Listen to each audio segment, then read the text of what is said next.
G'day Spurs fans, Paul the Hotspur Hippie here, the only psychedelic sock show on the internet. And I finally had a bit of time to have a little look at some bit of pundits and a little bit of Spursosphere after our devastating 2-2 draw away at Everton. And the conclusion I've come to is finally here, according to everyone. What do I know? According to everyone else, it's Spursmageddon. Oh my God, what are we going to do? Vicario's flaky. He's a pushover. He can't defend set pieces. In fact, Tottenham can't defend set pieces at all. We can't score from set pieces. We can't score. We're letting in goals everywhere. What's going on? We're playing the high line. It's suicide football. It's suicide football. Bollocks. What are all these people on about? What are they on about, man? For a start, only Liverpool and Arsenal have scored more goals than us. So, I don't know, people seem to be crying out for a striker. We seem to be doing all right. We're sixth for goals conceded. The total number of goals we've conceded from set pieces all season, I believe, is now 4. Wow, 4, what a crisis. Spursmageddon, folks. I'm telling you, the end is nigh, man. And we score loads from set pieces. So we've got Ryan Mason on the offensive set piece coach and Mile Jedinak. Dobro, not Dosta, yeah? Mismo spremni. That's what Mile Jedinak's about. He's got us working on the defensive side of it. And yet again, I'm hearing naivety. We can't see a game out. Listen, folks, right? Listen. If you're of the mind you want to see a bit more safety on the pitch, a bit more game management, you know, running to the corner flag, you know, spending a bit longer on the ground than is really necessary, because you actually think that this is a foolproof tactic that never fails, even though when Brentford tried it the other week, we stuffed them 3-2. See, people never mention the times that game management doesn't work. It does my head in. That when people try and park the bus, Liverpool tried to park the bus with us with 9 men, we beat them. It doesn't always work. And if it doesn't always work, why waste your time practicing not football? Why not use your time practicing football when you get the chance? Knowing that, and we're in this stage at the moment, we're learning, you know, we're still learning, that until you get to the promised land of being able to just play this beautiful style of football, you are going to cock it up a few times. And when you cock it up, they are precisely the times where you keep going.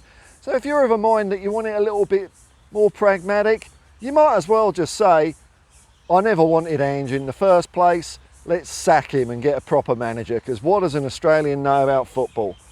Because I tell you what, we ain't doing that pragmatic thing. We ain't doing game management. It's just not happening. It's not happening. So if that's what you want, you might as well go, I don't know, go and support Manchester City, someone like that. They're a team that likes running the clock down. Go and support them. Heaven knows they need some supporters because their ground's half empty all the time. I mean, the number of people I see bemoaning us and then absolutely kissing Manchester City's arse. Manchester City, you know? They're cheats. They're cheats. Who gives a fuck what Manchester City do? I couldn't give a stuff. Couldn't give a stuff. And as I've said before, right, and I hinted at earlier, the only way you're going to get better playing attacking football is to play attacking football. If you decide at some point, we haven't got the right players, well then you end up like Ten Hag and his bag of cack, don't you? This team's a bit too good, isn't it? This team's a bit too good. Let's go back in our shells a little bit. Or, we're 1-0 up. There's only 75 minutes to go. Let's try and shut up shop and just see this game out. None of that is bloody well happening at Tottenham Hotspur. So if you don't like it, piss off. Because I'm fed up with every time we get a result that isn't a win. I'm fed up every time. I have a little listen out there. We're too naive. I hear the same bullshit time and time again. You might be able to get away playing like that in the A-League, you know, all these little countries, this little Angloid brain, Englander mentality. Oh, you can get away with that playing in the A-League or the J-League or Scottish football. I mean, it's a waste of time, isn't it? Scottish football. Who watches that? Well, I bloody watch it, and it's bloody entertaining. But you can't do that in the Premier League. No, you can't do that. Because, like, you know, because we invented football, and we've got the best. We only won the World Cup in 1966, just once. Completely been useless ever since that. But, you know, England's the home of football. That's why no English manager has won the Premier League since Howard Wilkinson, bloody Leeds United. So, I don't know, it sounds like England could do with importing a bit of bloody expertise, because I don't know what the fuck they're doing themselves coaching-wise. You've got Eddie Howe, and even he's under pressure. I don't know why. So, you know, that's what people want. Go and get yourself a nice continental manager. What do you want? What do you fancy? Someone from Germany? Spain? Italy? Well, we can't have an English manager because they're crap. We all know that. We all think that England is the best place for football, but we all know that all the coaches are shite, so we won't do that. No. I'm sick of it. Every time a result doesn't go our way, same old bullshit. And you know what the good thing about this is? Because I've been following Ange, not as long as I've been following Tottenham, but I've been following Ange a long time, and he has had this every single job he's had. Every single job he's had. People always, when they talk about the A-League and J-League in Scotland, they always miss out the bloody World Cup, don't they? Where we played like that and did well, you know, for Australia. But everywhere, Brisbane Roar, no, we're not good enough to play like that. J-League, how's Ange going to go over there? He's not going to be very good there. It's attacking football. Look at his first season at Yokohama. It wasn't very good, was it? And then cha-ching. Scottish football, though. It's only Rangers and Celtic, isn't it? It's just Rangers. That's all it is. Like it's bloody easy to manage in Scotland, one of those teams. Oh, my Lord. I don't understand where these people... Have they got like 500 coaching badges? I mean, that's no guarantee, because there's so many coaches in the world. Some of them have got to be shit. There is some coach managing the bottom of the bottomest division in the world somewhere who's absolute arse. But, you know, you'll hear his opinion more than, Ange Postecoglou. No, there's a lot of shenanigans happening, and this isn't limited to England. It's in the press here as well, man.